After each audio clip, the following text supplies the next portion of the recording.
How do you do? I'm Dustaroo, and I want to talk to you about the worst thing about playing against each Dead by Daylight killer. This is just my subjective takes on what I feel is the most frustrating aspect of dealing with every killer in Dead by Daylight. This is by no means a video saying any of this needs to be changed, but rather acknowledging that every killer has its quirks, and sometimes those quirks suck to play against. With so many different killer types and powers, it's bound to happen that there would be a ton of aspects that players wouldn't enjoy going against. And while they might not need to be changed, they are a key aspect about who this killer is. Everyone hates different killers for particular reasons. Some think the powers are too strong, some think the killer powers are too boring, others think they offer no counterplay for survivors. There's many reasons one could hate a killer, but I am going to talk about what I feel is the worst part of each of them. If you disagree with anything in this video, that's fine. This is my subjective take on what I think most people will also have problems with. But once again, everyone's different. Some people could love stuff I hate. Let's get into the video and see what is the worst thing about every Dead by Daylight killer. Let me paint you a picture. You enter a match of Dead by Daylight. You know it's the Trapper, so you play a little smarter. You avoid the edges of loops, windows, and try and run out in the open to avoid getting snagged by a trap. There's nothing around but grass for what feels like miles.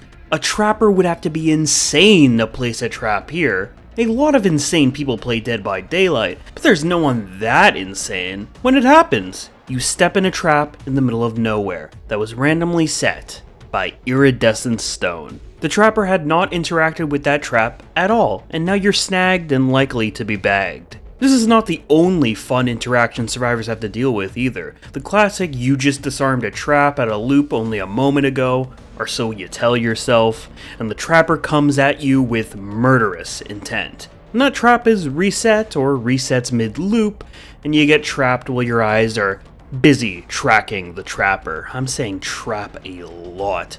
And finally, the saddest and most humorous interaction that iridescent stone provides, opening an exit gate to have the trap reset under your feet. What are mere moments feel like hours, knowing that there's nothing you can do but finish opening that door and embracing the impending sacrifice waiting for you at the end of it.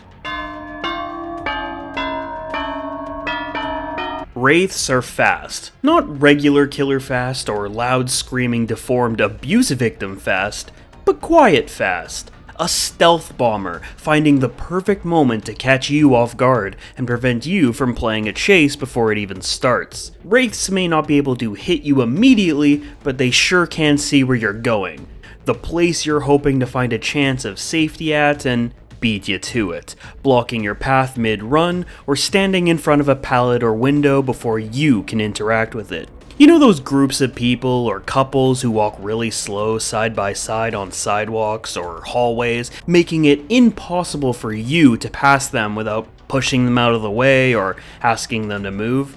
Take that overly inflated frustration you feel during those moments and put it in a scenario where you try and pass them or ask them politely to move, and they turn around and kill you with an axe made out of a skull in the spine of their old boss. It's not a great experience.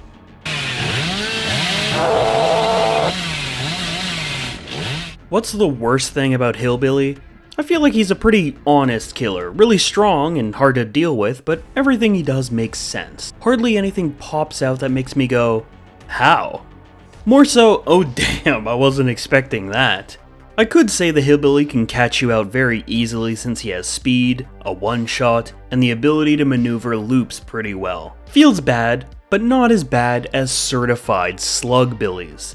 Those few individuals who specialize in curb stomping as many solo queue and non-mega coordinated call-out esports survive with friend squads. Day in, day out, honing their craft, studying survivor behaviors, survivor psychology, using map offerings and spending hours upon hours 4-man slugging. No one likes slugging, but most killers can't do it even close to that of a professionally trained slugbilly. If they have anything above or below 4 hooks total, they're gonna feel like a failure and set themselves to 10 more hours of slugging for penance before heading back to bed.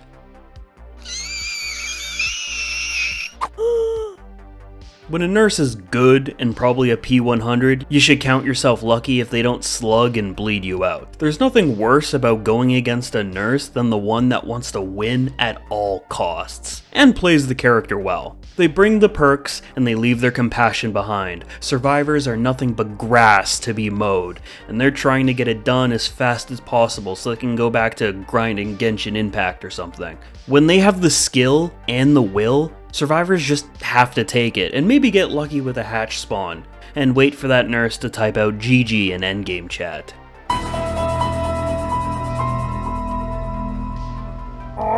You've been a good little survivor all game, managing to avoid conflict with Myers, healing a survivor, doing your gens, when suddenly Michael pops up like a pale, silent beacon, staring at you, silently.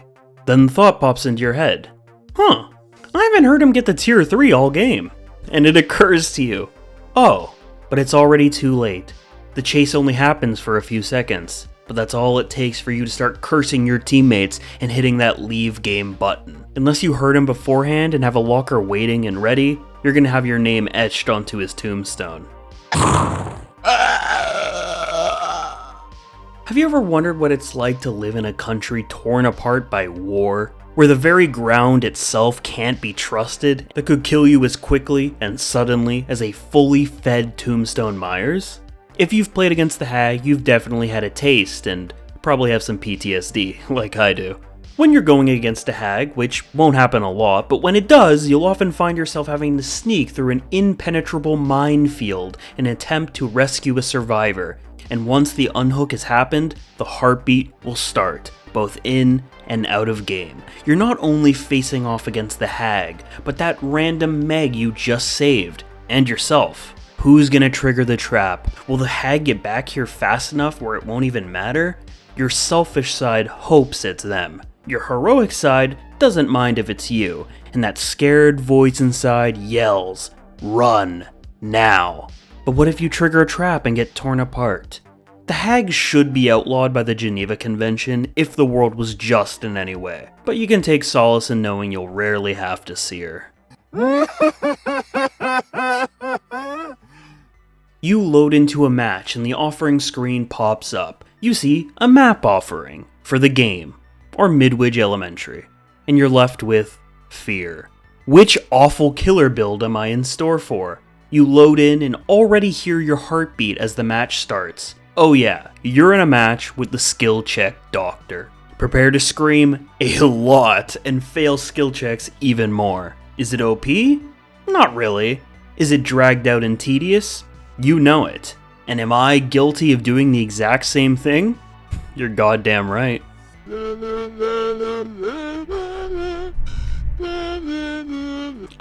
The duality of the huntress. Either the hatchets could shave the peach fuzz off of Dwight's face and still not count as a hit, or you got the other side where the hatchet reforms itself from a humble wood chopping tool into a shotgun, able to hit anything in a massive radius around where that survivor was probably 10 minutes ago. How much is ping and how much is it the game itself? It's hard to say. But everyone can understand whether you play as or against the huntress. Sometimes those hatchets really shouldn't hit, but they do. When you get hit around a corner in any game, those are the moments where you really get frustrated. So you want to know what the worst thing about going against a Leatherface is? Well, let me introduce you to Bubba. He's not the brightest, or the fastest, or even the bravest. He's a sentimental, protective sort of guy. After he gives your back a gentle massage with a revved up chainsaw, he will carefully place you on a hook and make sure you're safe during your stay up there. He will whip out a tent and a picnic basket of assorted kinds of human meat and watch you from a safe amount of distance. waiting for you to enter a blissful deep sleep, and will hurt anyone who tries to keep you from falling into the most powerful of naps. He just wants what's best for you, even if you don't want it. He's such a sweet guy, setting up a camp personally for your own protection. You are all my children now. With a lot of killers, even the best ones, there's usually something that stands out as frustrating, annoying in some unique way. But I have trouble saying that with Freddy. Everything stands out to me as much as the others, that being not a lot. His snares are slows, and slows always feel bad, but you choose if you walk into them or not. His fake pallets can bait you into a loop you may not have gone in before, but that's kinda all he has, and most of the time you would have been hit anyways as you couldn't get to another pallet to begin with. I don't know if it's just me, but I'm bored going against a Freddy. Everything just feels so mediocre. Oh, I know. The worst thing about Freddy is the little girl humming directly in your ear. Like, if I wanted to click on some awful quality ASMR video, I would have done that. Be quiet, go watch Bluey and eat some lunch leaves. Or something. What do you think the worst part of Freddy is? Because I just don't know.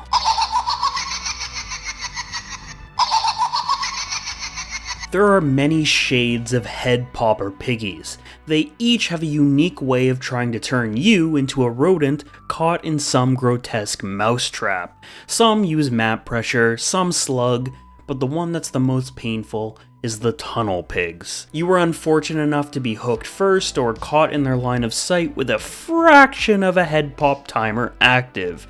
Now they follow you from a distance, not even giving you the dignity of making eye contact while they screw you. If you don't remove the trap, you'll eventually pop like a ripe zit.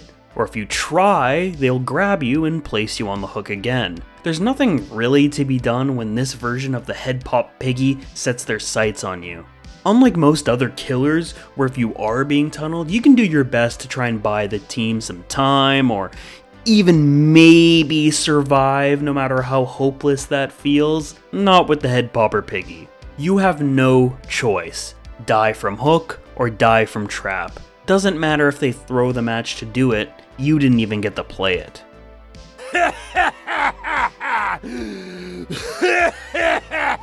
If you asked gamers what mechanic they hate the most to deal with in PvP games, hell, even games in general, a lot are gonna say slows. Could be number one, but probably safely somewhere in the top 10. No one likes going slow. Whatever your movement speed is, being forced to go slower than that is a universal experience of despair. Ever have those dreams where you're moving insanely slow like you're covered in molasses? Painful. It's no wonder why Sonic is such a popular character even during his darkest times.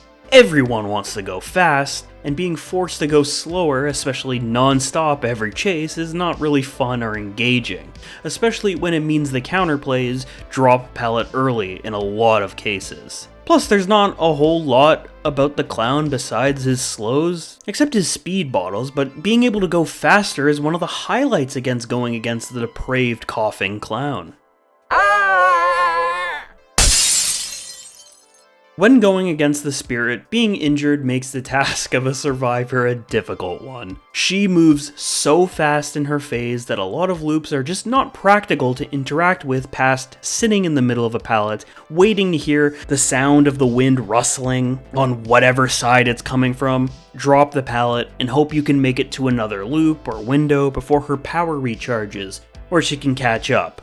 It's pretty simple. Spirit is strong in a way that pigeonholes survivors into either no options or limited and boring options. But hey, at least you can hear the general location of her phasing now.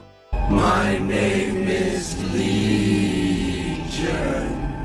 Legion is somehow a solid mix of underpowered and annoying as hell. Free injuries and basically being forced to be injured all game unless you enjoy sitting around, and healing and mending non-stop. But the power itself is not crazy strong, at least against strong survivors. The fun is really had in the 5 hits in Feral Frenzy, where your fellow survivors line themselves up perfectly to all get hit at the perfect time to set the Legion up to instantly down you, with that 5th and final feral frenzy stab.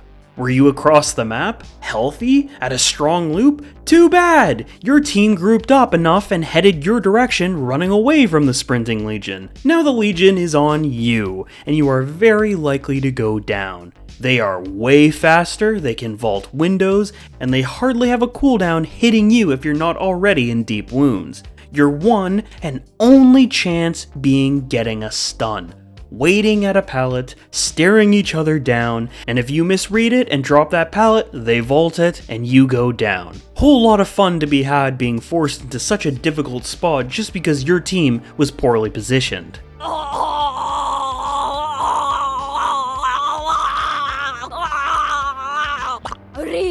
I was originally going to say super slowdown plagues, which feels like every plague playing the character these days, just making the already tedious amount of time on gens significantly longer, but then I realized something that feels worse, especially since I only seem to ever see plague while doing it, and that is having healing perks or a healing build. The odds of getting plague are always low, but dramatically spike when you have anything that is based around healing yourself or others. Not only do you get to play what is probably a slowdown plague, but you get to do it with hardly any perks, if any at all, removing a big aspect of the survivor's gameplay, making you feel like not taking the chance on healing perks in the future, and maybe sticking with something a little more safe, like gen progression and chase perks. It truly feels agonizing spawning into a match wanting to try out that new autodidact build you thought up, only to see that fountain staring at you from the corner of your eye. What's up? It's actually kind of hard to have an issue with Ghostface. He's easy to spot, especially if they want to be drippy. They're easy to hear, just keep your ears open for the leather couch being dragged on a hardwood floor. And easy to loop since they don't have any anti-loop. If you get exposed, it's usually because you're not paying attention. Unlike most killers in the game, the worst thing about going against the Ghostface are the people playing them. Never have I ever been manipulated and betrayed in this game to the degree that Ghostface players do. They will often lull you into a false sense of security, teabag with you, act playful or friendly, making you believe you can meme around. Maybe they'll even let you have hatch. This is a trick. They are only doing this to lower your guard, to make you leave a safe loop or build you up so they can break you down. More so than any other killer, they want you to suffer. They're mocking you. They play the long game, and they really dig that knife deep and twist it while laughing behind their screens. I will always give the killers the benefit of the doubt when some tomfoolery comes to pass, unless it's a Ghostface. I have been burned way too much to do that again. Congratulations, Ghostface players, you've made me Ghostface phobic. What could possibly be the worst thing about the Demogorgon? He's such a simple yet fair killer to play against. And come on, look at that face, that could never hurt you. I have to pick something, so it's probably the zoning. It's very easy for a Demogorgon to stop you from vaulting a window, or running in a straight line you have to do to make it to some form of safety. A lot of killers can do this, some even better than the demo, but he definitely excels in a lot of situations when it comes to zoning, and there's not really much else to dislike about this killer in my opinion. If you have something worse, let us know in the comments. I would like to hear about it from you, because for the most part, Demo is often shown a lot of love by the community, so let's hear some hate. The worst thing about playing against the Oni has to be the fear that just shoots through your body the moment he screams. Well, no, not really. If I were to say the worst thing about the Oni, it would be this dude has massive flick strength. No matter how tight a corner is and how safe you feel, he can still get you. He's fast. He's hard to actually dodge and get out of the way of. You won't catch me saying it should be changed, but it is definitely the most painful part about facing the Oni. Hook camping slingers. They won't stay close enough to trigger the anti-camp meter, but they won't stand far enough away to either let the person getting the save or being saved get away without a spear being shot through their body. This can be counterable with a team, but not as much as when they bring the iridescent coin and basically guarantee that someone is getting downed. Body blocks are the only thing that can really be done to prevent this inevitable trade, but that's something that solo queue will almost never be able to pull off when truly needed.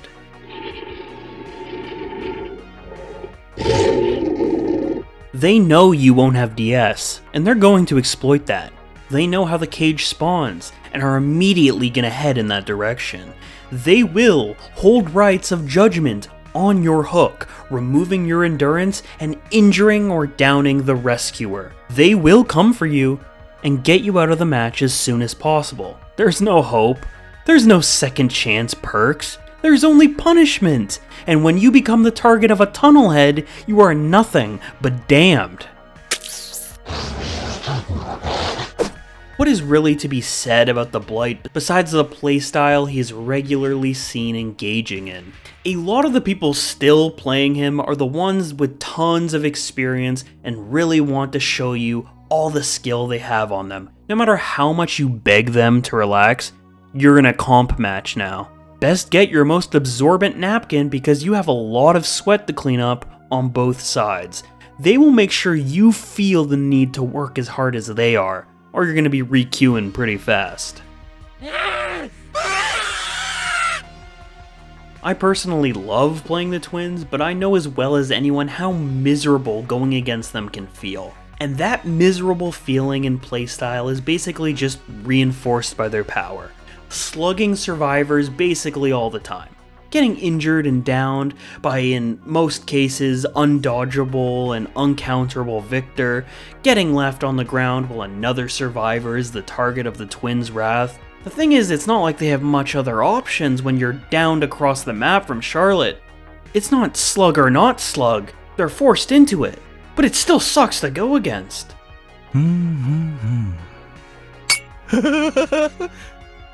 God forbid you need to group up ever, and the moment you do, the Trickster just rounds the corner, unleashing their main event for the 15th time that minute, pelting everyone like they're a fresh and ready pincushion begging to be pierced. Just rename it Encore at this point, with how often it gets whipped out and just dumpsters even in single chases. If he just so happened to get a few shots on another survivor before you, best of luck not taking one health state or being downed if you find yourself in one of the many dead zones or knee-high loops in the modern Dead by Daylight maps. Stars. Zombies. It's gotta be zombies. Not that zombies are regularly a problem for survivors in a match. In fact, it's usually the opposite, as they're off doing their own thing, dreaming their own dreams, making macaroni pictures or something. Whatever they get up to while Nemesis and the survivors are duking out is a complete mystery. So the times when the zombies do finally get to work, they start working double shifts, overtime even. If you have to finish a generator, they're going to be there to growl and stumble towards you. They can be next to the survivors trying to heal, or even blocking a narrow hallway. There are few things more infuriating in Dead by Daylight when zombies refuse to leave you alone all game. Sometimes so that they feel like the real killer in the match. It rarely happens, but because it is so rare is what makes it sting so much more. Now you must come with me.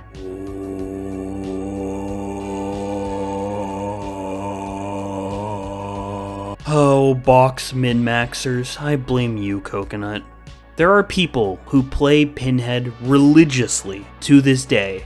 If there is a box in play, it will be found, and it will never be allowed to be solved by a survivor's dirty mitts, ever. Leading to some fantastic matches where you pull a chain out of your arm, and pull a chain out of your arm, and pull a chain out of your arm, and pull a chain out of your... The artist truly knows how to paint a devastating portrait, one of pure gasping sorrows of the survivor players realizing the loop they were hoping to play at has become purely birded. On each side of a loop you could hope to run towards, you will be face first against a sharp and eager beak waiting to peck the will to play out of you. You can breathe, you can blink, you can cry. Nothing is going to change the fact that you are very much going to be bird food, because you made the simple mistake of not only running forward. You stupid fool, you wanted to loop an artist? Time to point and laugh at you.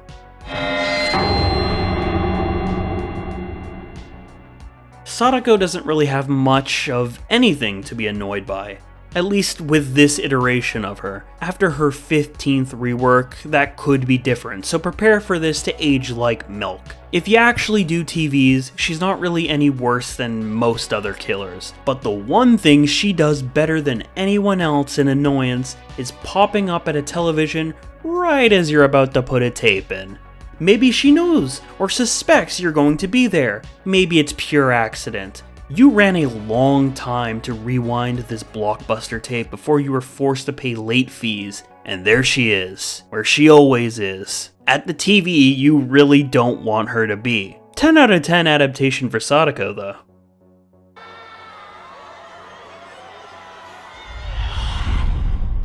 Why is it so dark, and why does this flashlight do nothing? No, but actually it's probably him dropping that little remnant on the edge of a loop and then slowly pushing you from the other side. It's a lot like The Artist, but slower and less soul draining. The soul draining is saved for when you get moried. Wesker's wonky hitbox on Virulent Bound is definitely a wonder to behold. Sometimes never even looking at you but still dragging your ass halfway across the world to be tossed into a corner to suffer. All that needs to be said is how generous that grab can be sometimes. Pair that with the slowdown you may or may not have, and you're gonna have yourself a bad time. Do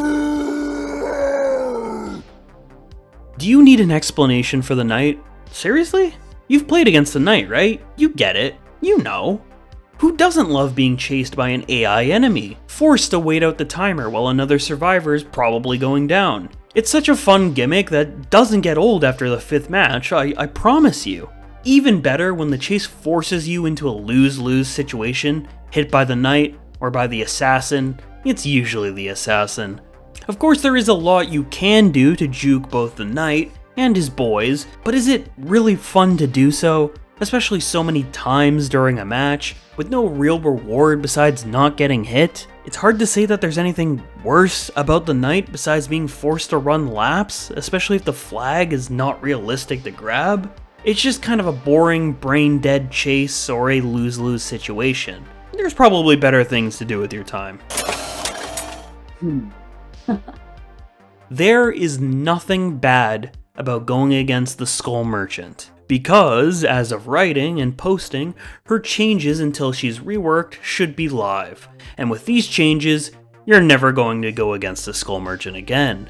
And when you do, the only bad thing you're going to be feeling is those painful memories of the past, and all the pity you feel for her for falling so low.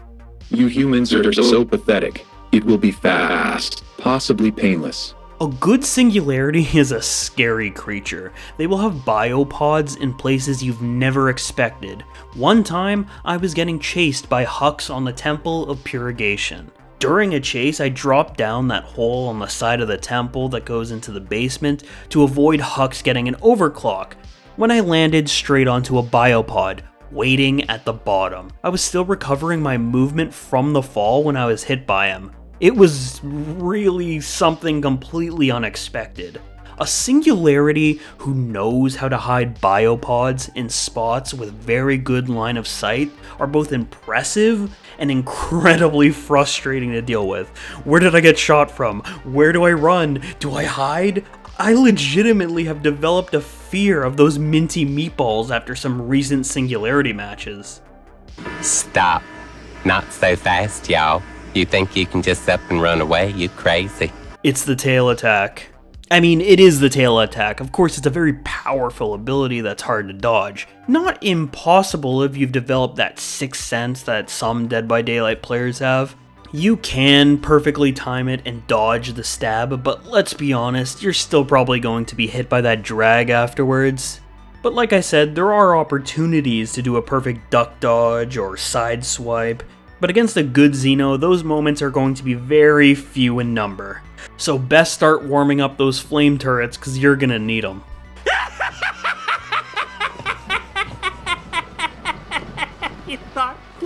Ain't no more scamper to point your finger at and screech how awful and unavoidable it is. Because for the most part, that beast is dead. Now we just have the old slice and dice to hate on. It's an ability that's hard to ignore how utterly hard it is to avoid. A Chucky that knows how to properly slice and dice consistently is an intimidating creature, even if he is the size of a toddler. Dodging behind small cover doesn't really work with how fast and surprisingly generous the hitbox and turn is on Chucky, and that's not even him at full power. He used to be able to flick better. It didn't last long though. The point around Chucky's whole kit is that his slower speed balances out the strong ability. If it does is up to debate, especially since the most obnoxious part of his power was changed. But regardless of its balance for its strength, it feels utterly painful to dodge and deal with, making the moments when Slice and Dice comes live a very frustrating experience, if you don't have a specific tile to work with. No one, you no one me. Much like Sadako, the worst thing about the unknown is when you're rubbing his hallucination's belly to make him feel better so it disappears when the unknown teleports back into it, causing you to become weakened, getting hit, and the hallucination still standing. Well, sitting for a little while, because being teleported to definitely makes a guy tired. If this happens enough to you, you'll develop an actual fear in real life of going up to the hallucination to cleanse it, because what if it happens again, right? You hesitate, but then you go and actually do it. And then it does happen, and then you rip your hair out in handfuls right off your head. Brigands. I'm torn with Vecna. I don't know what I truly think the worst thing about Vecna is. Is it Flight of the Damned or Mage Hand? Early Vecna, Flight of the Damned, felt like an easy to deal with joke, while Mage Hand is the one that catches you slipping. But as Vecna mains have started to learn the killer, it's kind of flipped, at least for me, where Mage Hand doesn't often feel like a guaranteed hit like it did before, while Flight has become a major issue. Vecna knowing how to use elevation to forcing you into dodge the skeletons instead of just crouching them. This has become way more common. But a lot of the time, it's them knowing exactly where to place down the flight, so it's on top of you, giving you no chance to dodge, usually at a pallet or a window. This is another one where I'm looking at you for what the worst thing is about Vecna, or going against Vecna. So what do you think? The true Lord of Darkness is upon you. Dracula has only been out for a month and a half, maybe a little longer at this point, and while it's been a short time, there is a lot of frustration to be had going against the Dark Lord. From the Wolf Lunge hitbox, to how free bat form is, just making any sort of travel pallet to pallet non-stop, like stun, bat form, dude is always on top of me. But the one that has me questioning my sanity more than the creature that tells me to paint maps on my walls every second Thursday is the Hellfire Pillars. Just like Dracula, I am constantly wondering to myself, is this loop too low or is it too high? How exactly is it going to be angled? A lot of times it's going to be dodged, but other times surely I'll be safe and, oh wait, yeah, my bad. I should have known it was going to go through that tall wall. What a dumb idiot fluck I am. Of course it goes through the raised pallet. Jeez, I should just uninstall. Perhaps this will change in time with more experience, but the fluctuation of what can and can't be shot through gets me overthinking way more than most powers in this game. And that was the worst thing about playing against each Dead by Daylight killer. So what do you think? Do you agree with these, or do you have different takes on what the worst thing is about particular killers? Let us know, because ultimately this is just my subjective take on what I find personally frustrating and what I think other people would find frustrating too. Your view could be different from mine. But anyways, thank you all for watching. If you like this video and want to see more like it, please leave a like down below and maybe even subscribe. A second to you and a ton of help for me. But that is going to be everything for today. So once again, thank you all for watching. My name is Dustaroo, and I will see you all real soon. Bye-bye!